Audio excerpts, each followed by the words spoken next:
The void hungers, the warp whispers, and between them, humanity clings to existence through machinery older than memory. This account presents the factual structure of imperial governance, the High Lords who rule from Terra, the departments that execute their will, and the chains of command stretching across a million worlds. The Imperium of Man is the largest government in the galaxy, spanning distances that reduce human lifespan to cosmic insignificance. Its structure was designed to prevent tyranny, the separation of Navy and Guard, the independence of the Inquisition, the autonomy of Space Marines. Yet this very fragmentation has created a bureaucracy so vast, so labyrinthine, that corruption and inefficiency have become inseparable from governance itself. 12 individuals sit in the Senatorum Imperialis, wielding power over quadrillions of lives, making decisions that determine which sectors receive reinforcements and which are left to burn. Below them sprawls the Adeptus Administratum, billions of scribes and bureaucrats, recording every death, every tithe, every sacrifice demanded by the Emperor's vision, and throughout it all, the machinery grinds forward, crushing resistance beneath its weight because the alternative is extinction. And if you genuinely enjoy these factual explorations of the 41st millennium, consider subscribing and liking the channel, but only if you like the content. The scribe's hands trembled as he carved the 743rd glyph into the brass data slate. Around him, in the Cathedral of Records on Terra, 10 billion other scribes performed identical tasks. The vault extended upward until darkness swallowed the light 20 kilometers of shelving, each level packed with functionaries who would never see daylight, never know anything beyond the endless cataloging of death. Adept Secundus Morthan paused, his augmetic eye whirring as it focused on the latest census report from Segmentum Tempestus. 3 hive worlds had gone silent. Population estimated 47 billion souls. Status presumed lost. He entered the figures with mechanical precision, then moved to the next slate. The Administratum did not mourn. The Administratum Times recorded asterisk. The Master requests your presence.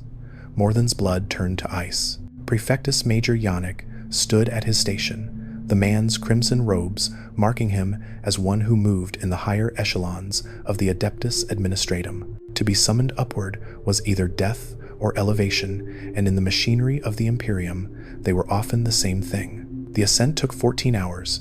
Morthan traveled through data tombs, where curators maintained records 10,000 years old, past algorithmic chambers, where master logisticers calculated tithe assessments that would condemn billions to starvation or millions to war. The architecture grew more ornate as they climbed Baroque buttresses carved with skulls, walls lined with parchment that predated the Horus Heresy itself. Finally, they reached the Sanctum of Assessment. Master of the Administratum, Valerios Thrain, sat enthroned behind a desk carved from a single piece of obsidian. His face was hidden behind a bronze death mask, its expression frozen in eternal calculation. Around him, servitors, once human creatures reduced to meat computers, clicked and whirred, processing data through neural interfaces that had replaced their frontal lobes. Adept Secundus Morthan, the Master's voice emerged from Vox speakers built into his mask. You have been chosen for a task of significance. Morthan prostrated himself. I exist to serve the Emperor's design. Indeed. Thrain gestured, and a hololithic display flickered to life.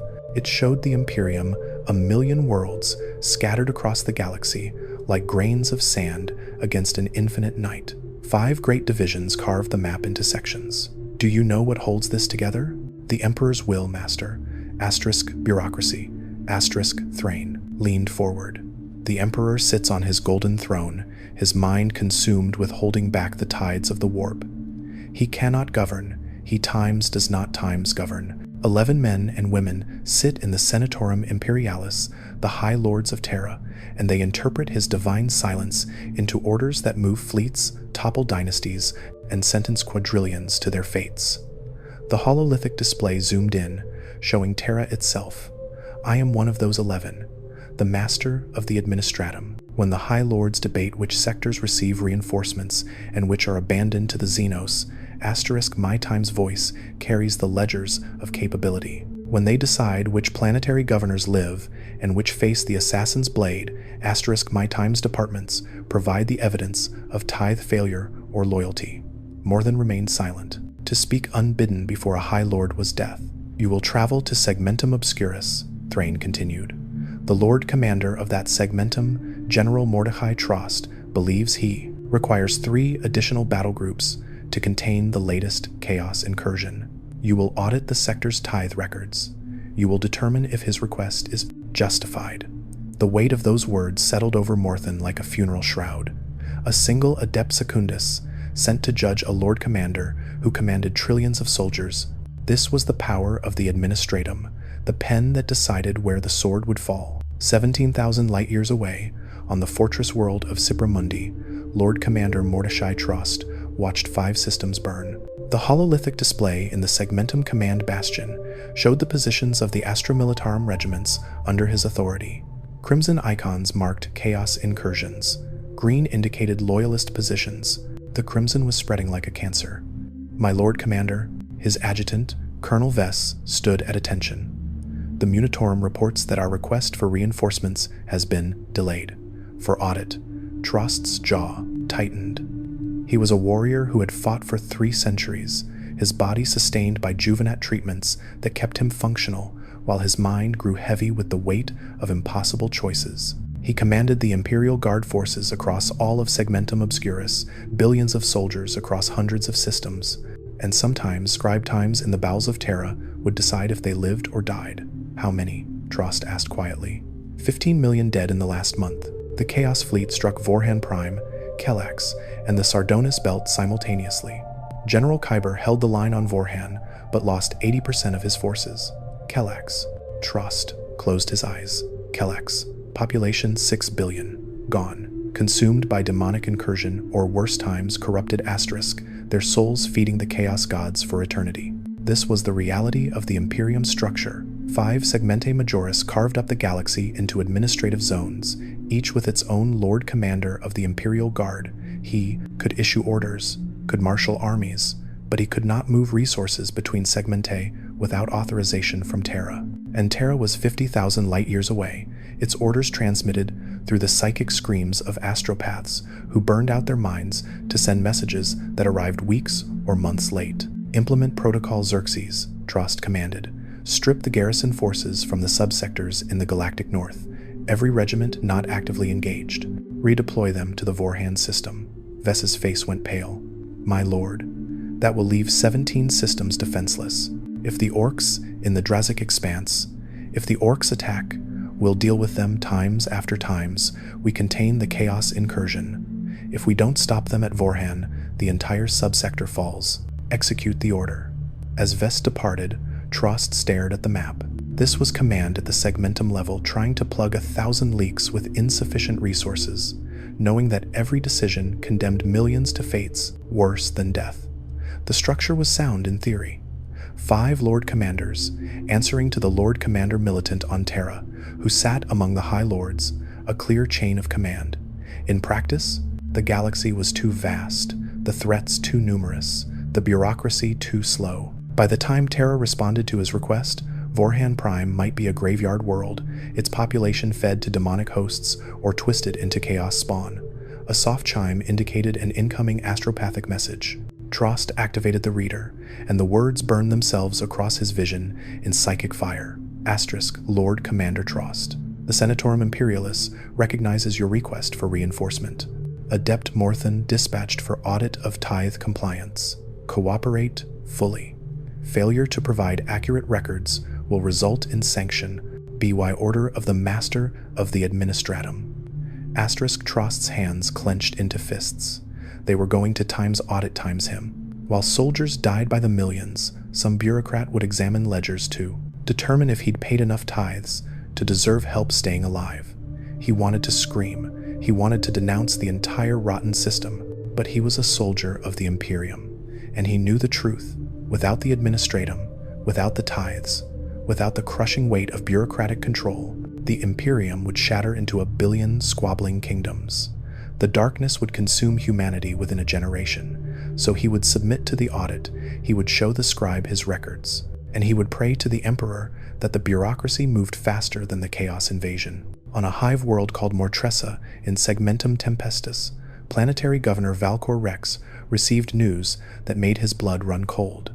The black ship's approach, his master of ceremony announced. The tithe is due.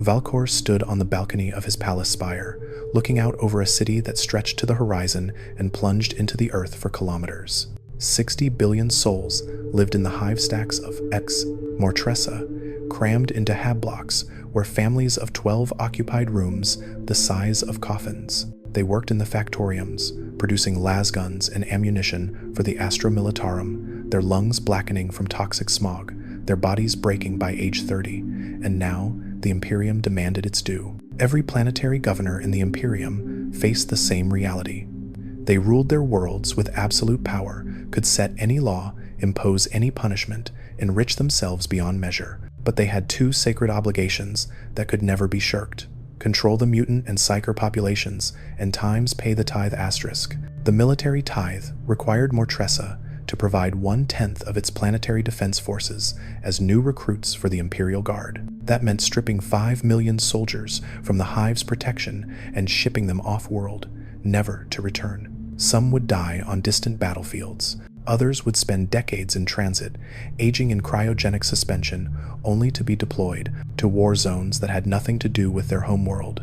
The times exacta tithe, times the resource tithe, was worse. The Departmento Munitorum had assessed Mortressa's capacity and demanded 50 billion rounds of lasgun ammunition, 12,000 armored vehicles, and 300 million tons of processed metals. Every month, forever. Meeting these quotas meant pushing the factoriums beyond capacity, working the laborers until they dropped dead at their stations, recycling their bodies into corpse starch to feed the surviving workers. It meant strip mining the planet's crust, pumping toxins into the atmosphere, watching the cancer rates climb year after year. But failure to pay? Failure meant execution. Failure meant the Inquisition declaring the world heretical. Failure meant times exterminatus, times the ultimate sanction, where virus bombs or cyclonic torpedoes would scour all life from Mortressa's surface, leaving it a dead rock spinning in the void. Prepare the tithe levy, Valcor commanded, and double the press gang quotas in the Underhive. We're 500,000 bodies short. His aide, a thin man named Cassian, hesitated. My lord, the Underhive is already unstable. The chaos cults asterisk, double it, asterisk. Valcor's voice was ice. The Emperor demands his due. If we're short when the Munitorum arrives, they'll take the shortfall from our hides. This was the feudal structure of the Imperium laid bare. Each planetary governor was a tyrant over their world, answering ultimately to the Adeptus Terra through a chain of sector and subsector commanders. As long as the tithes were paid, as long as heresy was suppressed, the High Lords didn't care if a governor ruled as a benevolent philosopher king or a sadistic despot. Most chose despotism. It was easier. Valcor returned to his throne room, where a massive tapestry depicted the Imperium's structure. At the apex, the God Emperor himself, his divine will radiating outward. Below him, the Senatorum, Imperialis, the 12 High Lords who ruled in his name, the Master of the Administratum, the Ecclesiarch, the Fabricator General of Mars, the Lord Commander Militant of the Guard, the Inquisitorial Representative, the Grand Provost Marshal. The list continued, the 9 permanent seats filled by the heads of the most powerful organizations, plus 3 rotating seats that changed based on political necessity. Below the High Lords, the vast apparatus of the Adeptus Terra, the bureaucratic machinery that governed the Imperium's trillion souls. And below that, sector commanders, subsector governors, and finally, planetary governors like himself. The chain of command was clear, the authority was absolute, and every link in that chain was steeped in blood. If you're engaged with this account so far, hit that like and subscribe button. The doors to his throne room burst open. Arbites, the Emperor's law enforcement, clad in black armor and carrying shock mauls, marched in formation. Their leader, a judge named Kale, approached the throne. Governor Valcor Rex, you stand accused of tithe evasion.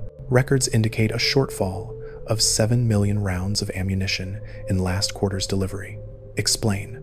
Valcor's blood turned to ice. 7 million rounds, a rounding error in the vast machinery of imperial logistics, but enough to condemn him if the Administratum chose to press the issue. An accounting error, he said quickly. My manufactorums were hit by saboteurs, chaos cultists in the Underhive. Production was disrupted for 3 weeks. The shortfall will be made up in irrelevant.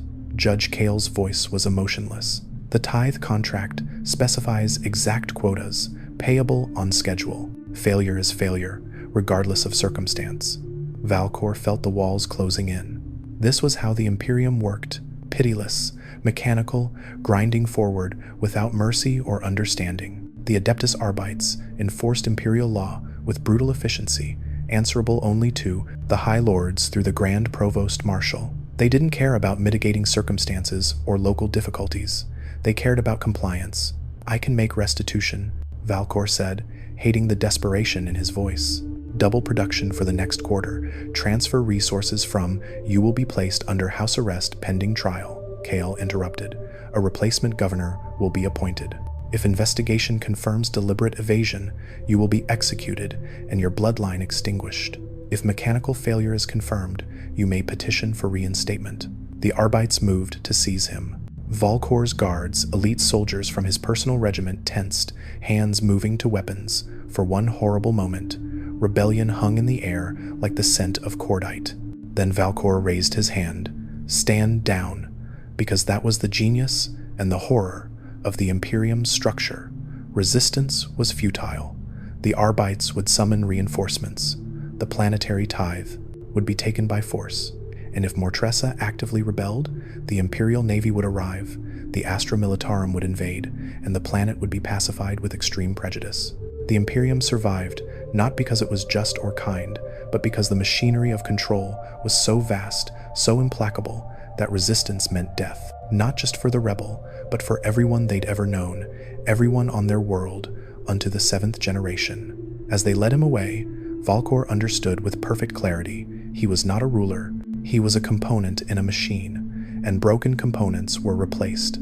Admiral Castellan Yuri Vaskovich stood on the command deck of the Time's Invincible Reason Asterisk, a Retribution-class battleship that had served the Imperial Navy for 800 years. Through the viewport, he watched troop transports drift in formation, each one carrying 50,000 soldiers of the Astra Militarum, soldiers he could not command to disembark. General Korthus is refusing to authorize the landing, his second-in-command, Captain Marovich, reported. He claims orbital reconnaissance is insufficient to guarantee safe deployment zones. Vaskovich's jaw clenched. Below them, on the hive world of Shantak IV, a Genestealer cult uprising had seized control of 3 major population centers. Every hour of delay meant thousands more converted to the Xenos cause, their minds rewritten by alien parasites.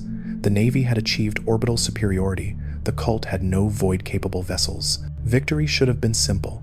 Land the guard, purge the infestation, restore order. But General Korthus commanded the ground forces, and by the ancient dictates of the Imperial Reformation, Vaskovich had no authority over him. Contact the general again, Vaskovich ordered. Remind him that we have 3 other battlefronts requiring our presence. We cannot remain in orbit indefinitely. This was the legacy of the Horus Heresy, the great wound that still bled 10,000 years later. Before the heresy, the Imperial Army had been unified ground troops and naval forces operating as one cohesive military under the command of the War Master. When Horus betrayed the Emperor, he wielded that unified might like a weapon, his armies capable of independent conquest across entire sectors. The Primarch Guilliman, in his wisdom and paranoia, had ensured it could never happen again. The Imperial Army was split. The Astra Militarum controlled ground forces. The Navis Imperialis controlled the void. Neither could function without the other. A rogue general could not transport his armies between stars. A rogue admiral could not conquer planets. It was brilliant. It was crippling. Sir, Marovich's voice was tight. The general is requesting additional reconnaissance flights. He wants detailed cartographic surveys of the underhive levels before he'll authorize deployment. Vaskovich felt rage kindle in his gut. Those surveys will take weeks. The Xenos will have fully infested the planet by then. I know, sir. And if I refuse? If I threaten to withdraw the fleet? Marovich met his eyes. Then we abandon 3 billion Imperial citizens to Xenos corruption. The general will file a formal complaint with the Munitorum, and will both be brought before a tribunal for dereliction of duty. The command deck fell silent except for the hum of cogitators and the distant rumble of plasma drives. Vaskovich stared at the planet below, watching cities burn in real time, knowing he had the power to save them. The troop transports were times right there, asterisk. His guns could provide orbital support, but the bureaucratic machinery of the Imperium forbade it. "Contact Lord High Admiral Orestes," Vaskovich said finally. "Request his intervention to compel General Korthas to deploy. Sir, the Lord High Admiral is in Segmentum Solar. Even priority astropathic communication will take 8 days to reach him, and another 8 for a response. 16 days. Shantak IV didn't have 16 days. This was command in the Imperium, not authority but negotiation, not power but permission. The separation of Navy and Guard meant that every operation required coordination, every battle demanded political maneuvering, and in the time it took to navigate the bureaucracy, worlds burned. 3 subsectors away, Inquisitor Covenant Mordrain studied a data slate that made his blood run cold. The interrogation had taken 14 hours. The prisoner, a former scribe of the Administratum named Holland, had broken after the 8th hour when Mordrain's interrogator introduced the neural flails. What Holland revealed threatened to unravel the entire sector's tithe system. "It's systemic," Holland gasped, his body twitching from residual nerve damage. "The master logistikers. They've been falsifying records for decades. Worlds marked as compliant are actually 3-4 years behind on tithes. The difference is being diverted." Mordrain's augmetic eye whirred as it recorded every word. Diverted where? Private fortunes, off-book transactions with rogue traders, some of the High Lords themselves maintain, discretionary accounts, resources that never appear in official ledgers. This was the power and peril of the Inquisition. Mordrain answered to no one, not planetary governors, not sector commanders, not even the High Lords of Terra. His authority came directly from the Emperor himself, channeled through 10 millennia of tradition and paranoia. He could requisition armies, condemn worlds, execute officials who technically outranked him. He was the Emperor's left hand, the watchdog that policed the Watchers, and he had just uncovered evidence that the machinery of imperial government was rotting from within. "Who authorized this corruption?" Mordrain demanded. Holland's eyes widened with terror. I don't know the names. We received orders through dead drops and encrypted data packets, but the scale of Tadastate resources involved. It would require High Lord authorization, someone on the Senatorum Imperialis." Mordrain gestured to his interrogator, a grim woman named Severin, who served as his throne agent, one trusted enough to bear the Inquisition's authority in his absence. "Terminate the prisoner. Burn the body. No one can know what we've learned." As Severin administered the killing bolt, Mordrain considered his options. The Inquisition existed outside the Adeptus Terra's hierarchy by design. The Ecclesiarchy, the state church, maintained similar independence, as did the Adeptus Mechanicus. These organizations coordinated with the High Lords, but were not subordinate to them. This autonomy was essential. If the Administratum was corrupt, the Inquisition needed the freedom to investigate without political interference. If the Ecclesiarchy grew too powerful, the Mechanicus could serve as a counterweight. The separation of power prevented tyranny. It also prevented accountability. Mordrain had authority to investigate anyone, seize any records, execute any suspect. But if his investigation led to a High Lord of Terra, the political fallout could destabilize the entire sector. The Senatorum Imperialis was not monolithic, it was a den of vipers, each High Lord commanding their own power base, forging temporary alliances and nursing ancient grudges. If Mordrain moved against one High Lord, others would use it as an opportunity to settle scores. The machinery of government could seize up entirely, while the leadership tore itself apart. And while they fought, the Imperium's enemies would advance. "Assemble my retinue," Mordrain ordered. "We're going to Terra." On the fortress monastery of the Crimson Templars chapter, deep in the Segmentum Ultima, Chapter Master Valdor stood before a hololithic display showing his chapter's deployment. 3 companies, 300 Space Marines, were currently engaged in combat operations across 12 systems. 2 more companies stood ready for immediate deployment. The remainder defended the chapter's homeworld and trained new recruits to replace casualties. A message scrolled across the display, transmitted by astropathic choir from Terra itself. Asterisk Chapter Master Valdor. The Senatorum Imperialis requests your chapter's assistance in pacifying the Mordian rebellion to commit no fewer than 5 companies to the operation. Immediate deployment required. Valdor read the message 3 times, his transhuman mind processing the implications with machine-like efficiency. 5 companies, half his chapter's strength, committed to a single operation that could last decades. The Senatorum Times requested times their assistance, because technically, the High Lords could not times order times the Adeptus Astartes. The Space Marines were part of the Adeptus Terra in name, but in practice, they operated with near-total autonomy. This autonomy was sacred, purchased with the blood of the Horus Heresy. Guilliman had broken the Taunum legions into 1,000-man chapters, specifically to prevent any single commander from wielding overwhelming military might. But he had also ensured that the chapters remained independent. Chapter masters answered only to their own conscience and the Emperor's will as they interpreted it. Valdor could refuse the Senatorum's request. They had no legal mechanism to compel him, but refusal carried consequences. "My lord," Chaplain Thorne spoke, his skull-faced helmet gleaming in the hololithic light. "The Mordian rebellion is a guard matter. Why do they require Astartes' intervention?" "Because they're losing," Valdor said flatly. 40 regiments deployed to suppress a planetary uprising, and the rebels are winning. It suggests coordination beyond normal heretical leadership, possibly chaos influence. "Then we should assist," Librarian Xeris interjected. "The enemy of the Emperor is our enemy." "At what cost?" Valdor gestured to the display.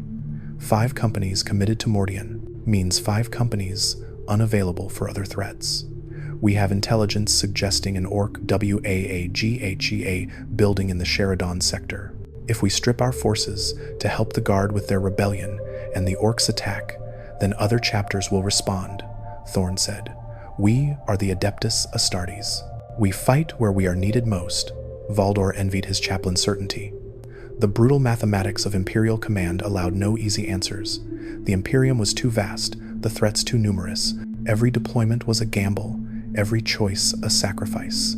The Space Marines' autonomy meant they could refuse foolish orders, could pursue their own strategic vision, rather than being ground up in the meat grinder of Imperial Guard attrition warfare. But it also meant taking responsibility for their choices. If Valdor refused the Senatorum and Mordian fell to chaos, the failure would stain his chapter's honor forever. Prepare 3rd, 6th, 7th, 8th, and 10th companies for immediate deployment, Valdor commanded. We go to Mordian and pray to the Emperor that the Orcs don't attack while we're gone. As his officers departed to execute the order, Valdor considered the architecture of the Imperium's military might. The Astra Militarum numbered in the countless trillions, the hammer that crushed enemies through mass and firepower. The Imperial Navy transported those armies and controlled the void. The Space Marines served as surgical strike forces, elite raiders who accomplished in hours what the Guard required months to achieve.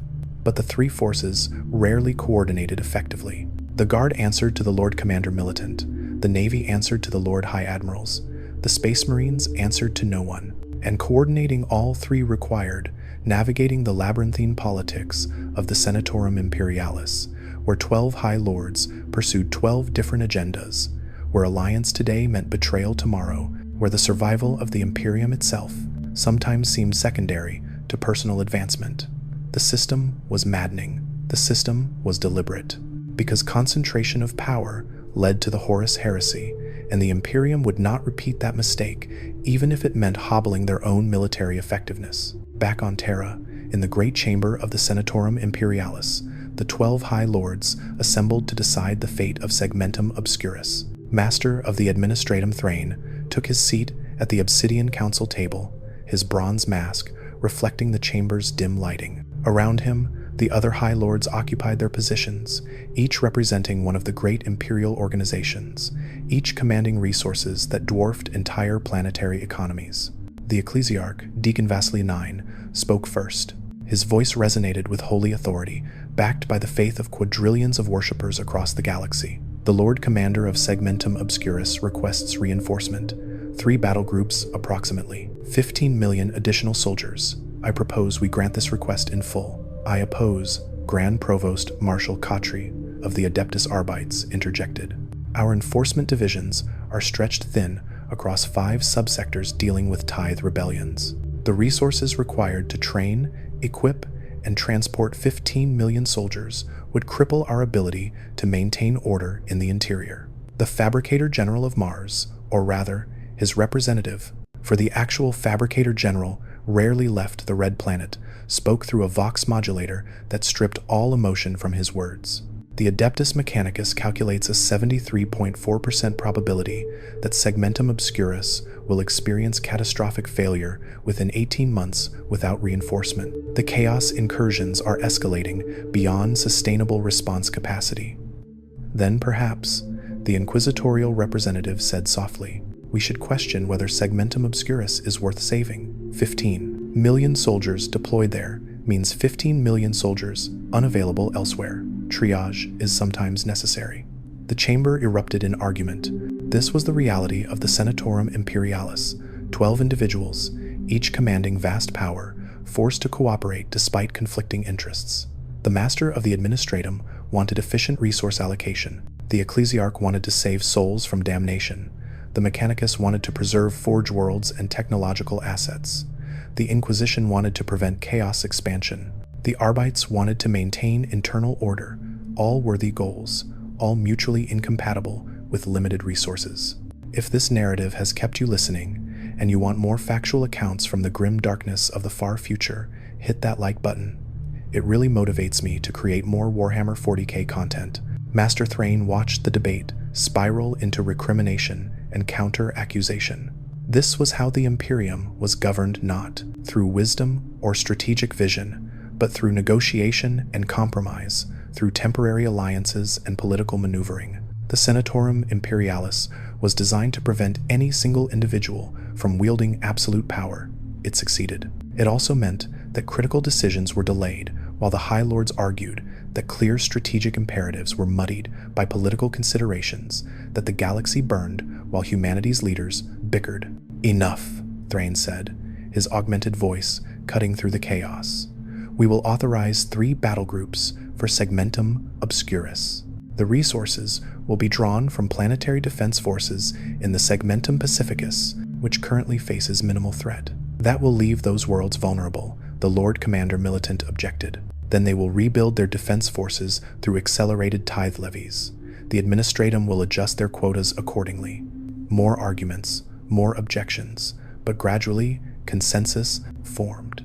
Not because the decision was wise, but because it was times, acceptable times, each High Lord getting enough of what they wanted to justify compromising on the rest. This was the machinery of the Imperium laid bare, not efficient, not elegant, but functional enough to hold together 1 million worlds across a galaxy drowning in horror. The Senatorum Imperialis represented humanity's best attempt to govern the ungovernable, to impose order on chaos through sheer bureaucratic momentum. And if billions died while they debated, well, the Imperium's resources were people, and there were always more people. In the dungeons beneath the inquisitorial fortress on Terra, Inquisitor Mordrain began his investigation into the Administratum corruption. His first witness, a mid-level functionary named Talon, whose record showed involvement in 63 irregular resource transfers over the past decade. I follow orders, Talon insisted, his eyes wild with fear. The directives come from above. I process the paperwork. I don't ask questions. Who gave the orders? I don't know. The chain of authority is deliberately obscured. That's how the Administratum works. Compartmentalization, deniability, layers upon layers of bureaucracy. Mordrain studied the man. He was telling the truth. The interrogation drugs guaranteed it.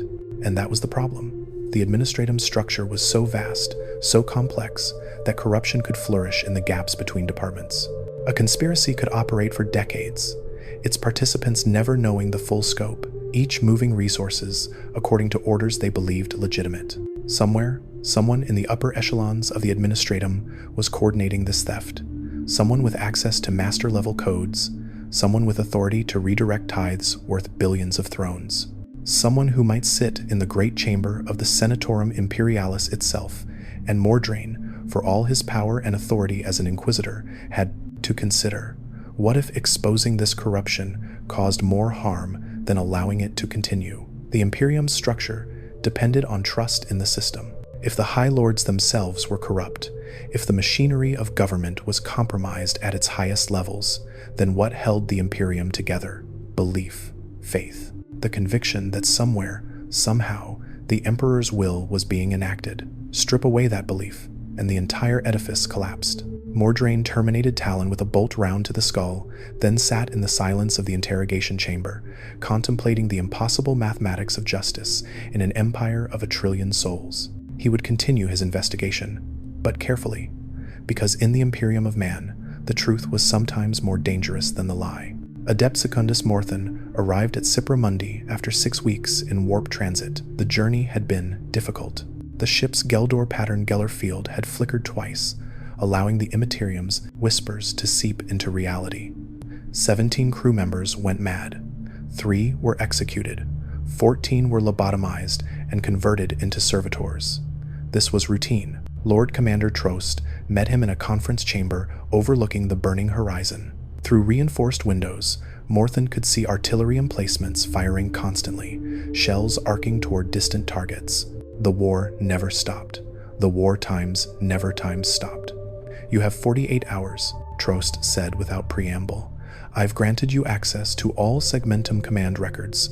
My staff will provide any clarification you require. But understand this, adept while you count figures and ledgers, my soldiers are dying. Every hour you spend here is an hour we're not receiving reinforcements." Morthan bowed.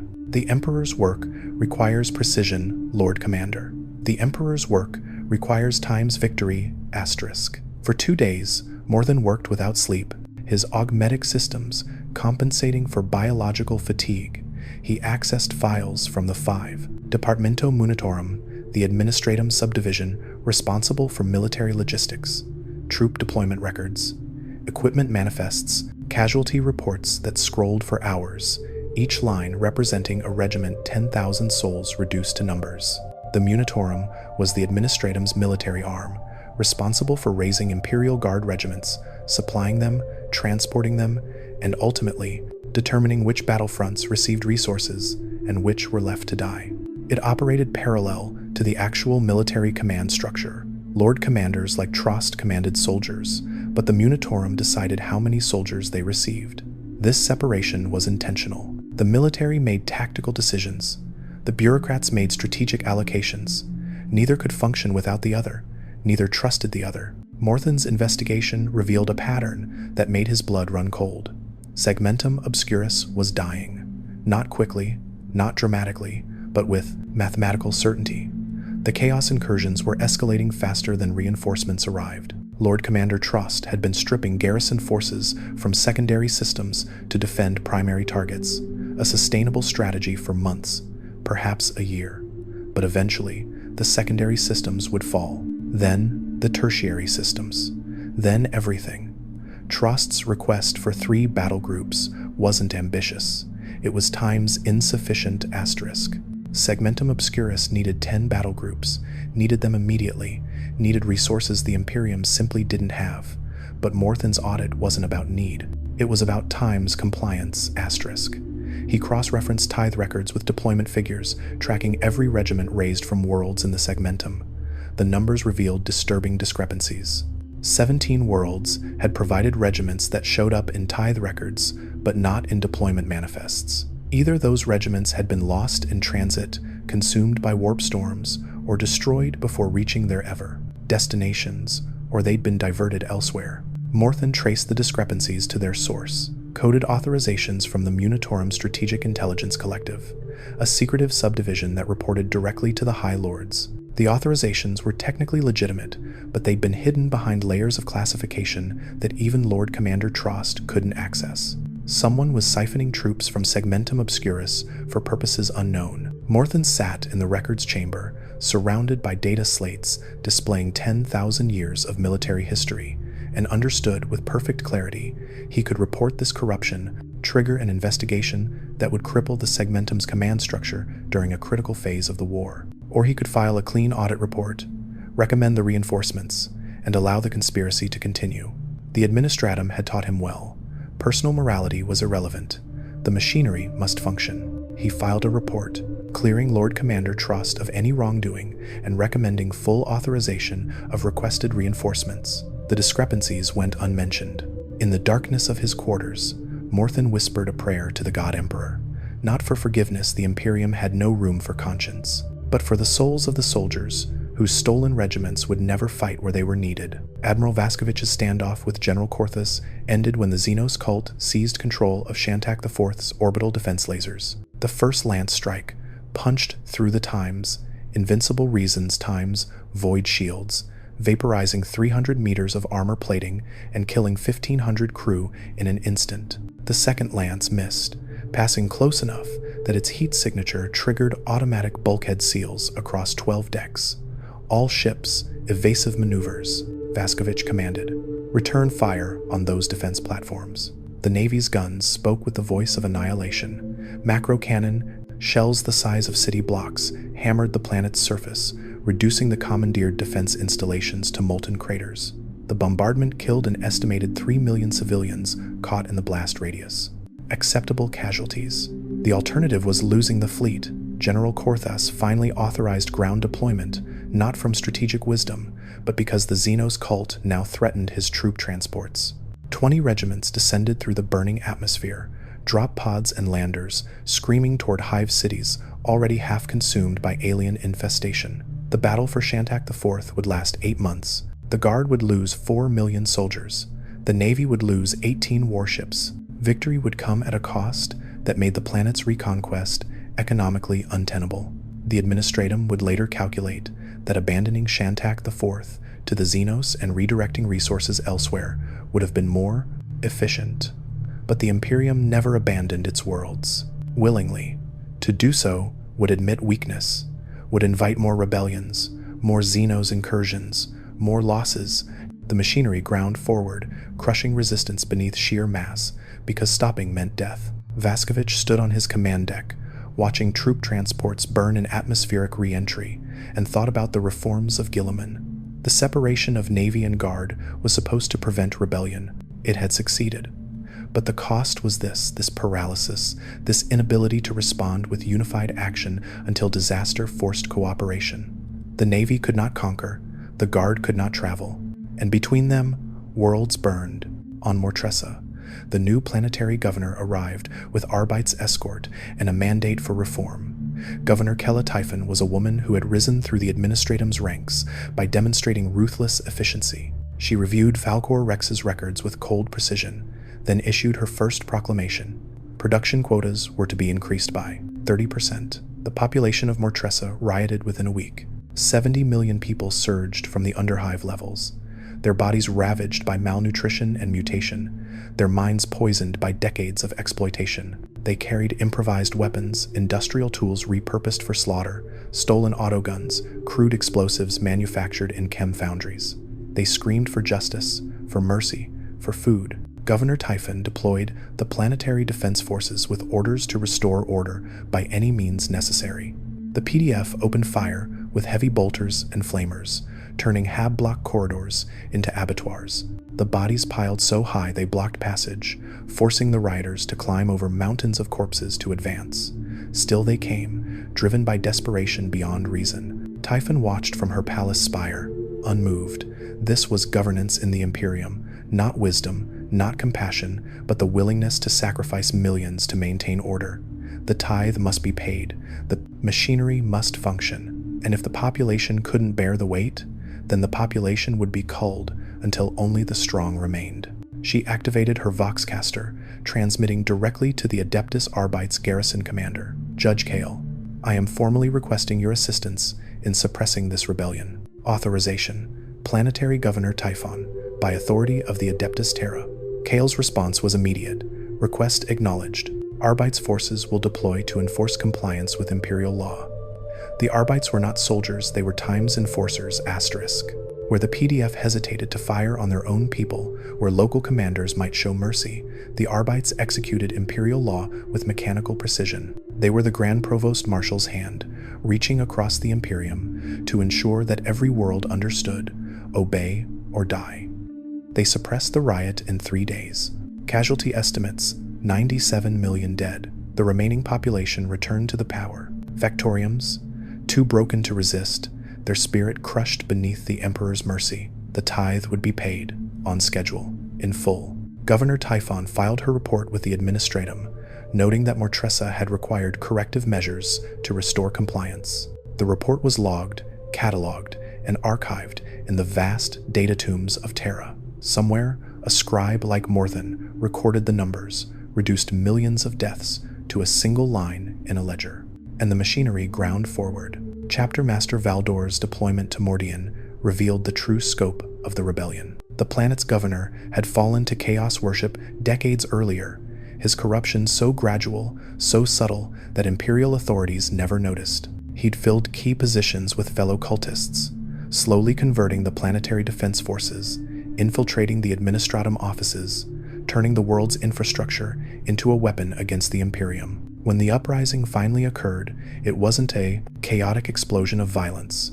It was a times-coordinated military operation, asterisk, with PDF regiments turning their guns on loyalist forces, with defense lasers targeting incoming reinforcements, with every resource of planetary governance directed toward chaos. The Astra Militarum had been fighting a conventional counterinsurgency. They should have been fighting an invasion. The Crimson Templars struck with surgical precision. 300 Space Marines deployed in squad-level operations across the planet's key infrastructure. They decapitated the command structure in the first week, killing the governor and his inner circle. They purged the PDF High Command in the second week. By the third week, they'd broken the rebellion's organizational capacity, but the Space Marines couldn't hold territory. That wasn't their purpose. They were a strike force, designed for shock and assault, not occupation and garrison. The Guard regiments freed from fighting. Chaos-coordinated resistance swept in behind the Astartes, reclaiming cities and fortifications.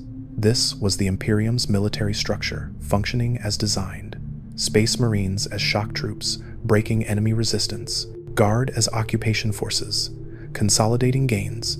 Navy providing orbital support and transportation. When all three worked in concert, the Imperium was unstoppable. The problem was that concert required coordination, required the High Lords to authorize combined operations, required the bureaucracy to move at the speed of warfare rather than the speed of committee. Chapter Master Valdor stood in the ruins of Mordian's Capitol building, watching Guard regiments march in formation through streets still littered with corpses. His armor was cracked and scorched, his left pauldron bearing scars from a daemon's claws.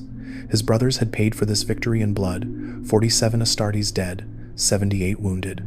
A message arrived via Vox from Lord Commander Militant Thesian on Terra, *Crimson. Templars commended for exemplary service.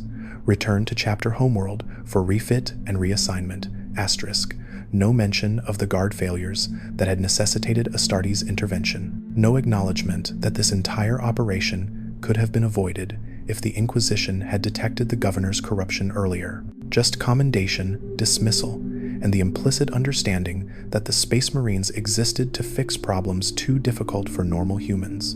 Valdor accepted it. This was the arrangement established 10,000 years ago. The Astartes served the Emperor, but they served times apart times from the Imperium's command structure. They had autonomy because they had earned it through 10 millennia of service, and because Guilliman had feared what united legions could accomplish. The Space Marines were humanity's greatest weapon, deliberately fragmented to prevent them from becoming humanity's greatest threat. Inquisitor Mordrain's investigation concluded in the sanctum of High Lord Thrain. He had traced the corruption to its source, not a conspiracy, but a time system asterisk.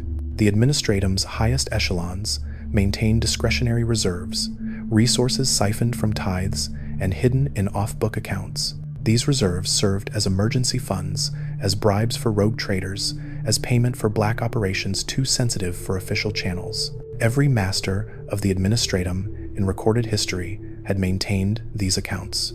It was tradition, necessary flexibility in a bureaucracy too rigid to respond to emergent crises. The corruption Mordrain had uncovered wasn't theft, it was time's governance asterisk.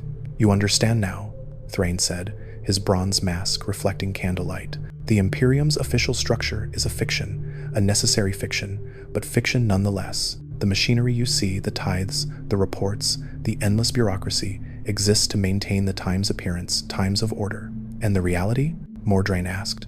The reality is that 12 individuals make decisions affecting quadrillions of lives, and we do so with incomplete information, constrained resources, and conflicting objectives. The discretionary accounts allow us to act decisively when official channels would delay action until it becomes meaningless. Mordrain studied the High Lord, his enhanced senses reading micro-expressions invisible to baseline humans. Thrain believed what he was saying. More, he was times correct asterisk.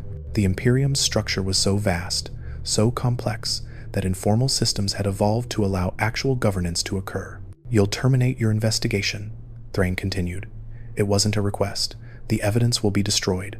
The witnesses will be silenced. And you will never speak of this again. And if I refuse, then you'll discover that the Inquisition's independence has limits. We respect your autonomy, Inquisitor, but the Senatorum Imperialis represents the Emperor's will. Challenge us, and you challenge him." Mordrain could have called the bluff, could have triggered a constitutional crisis that would fracture the Imperium's leadership, could have exposed the corruption and watched the machinery grind to a halt while humanity's enemies advanced. He chose pragmatism. "The investigation is concluded," Mordrain said. "No evidence of systemic corruption was discovered." Thrain inclined his masked head. "Then you understand. The structure we've built, the High Lords, the Adeptus Terra, the separation of powers isn't perfect, but it functions. It keeps humanity alive in a galaxy that wants us dead. And sometimes, function requires flexibility." Mordrain departed the sanctum, his oath to the Emperor sitting heavy on his conscience. He'd become complicit in corruption to preserve stability. He'd chosen the lesser evil, just like every Inquisitor before him. The histories would not record these events. The Historical Revision Unit, another subdivision of the Administratum, received reports of the Segmentum, Obscurus Crisis, the Shantak Force Suppression, the Mordian Rebellion, the Mortressa Riots, and they edited them, rewrote them, shaped them into narratives that reinforced the Imperium's legitimacy rather than questioning it. This, too, was governance. The truth was a weapon, and the Imperium controlled it absolutely. 10,000 years of recorded history, and every word carefully curated to serve the machinery. Heroes were invented, defeats became victories, atrocities disappeared, and future generations would look at the official records and believe the Imperium functioned exactly as designed, efficient, just, glorious. The reality? The Imperium survived through brutal mathematics, through the willingness to sacrifice billions for the survival of trillions, through structures so labyrinthine that responsibility for atrocity could never be assigned to any individual. The Emperor sat on his golden throne, his mind consumed with holding back the tides of the warp, unable to govern. The Senatorum Imperialis ruled in his name, 12 individuals wielding absolute power while remaining accountable to no one. The Adeptus Terra, the priesthood of bureaucrats, transformed the High Lord's decisions into reality through departments and subdivisions and ranks that numbered in the countless billions. The Inquisition policed the Watchers. The Mechanicus maintained independence. The Ecclesiarchy controlled faith. The Space Marines remained autonomous. The Navy and Guard were deliberately separated. Every separation, every division, every redundancy was designed to prevent tyranny, to prevent rebellion, to prevent another Horus Heresy. And the cost was this: paralysis, inefficiency, corruption, and the grinding consumption of human lives at scales that beggared comprehension, but at times worked asterisk. Against all odds, against all reason, the machinery ground forward, the tithes were paid, the armies marched, the fleets sailed, and humanity survived. Not because the structure was wise, because it was times, inevitable times, too vast to resist, too momentum-driven to stop, crushing everything beneath its weight while lurching toward an uncertain future. In the data tombs of Terra, Adept Secundus Morthan returned to his station. He carved glyphs into brass data slates, recording population censuses and tithe assessments and casualty figures. Around him, 10 billion other scribes performed identical tasks. The machinery demanded it. The Emperor demanded it. And so it would continue for 10,000 more years, or until the galaxy burned. Whichever came first,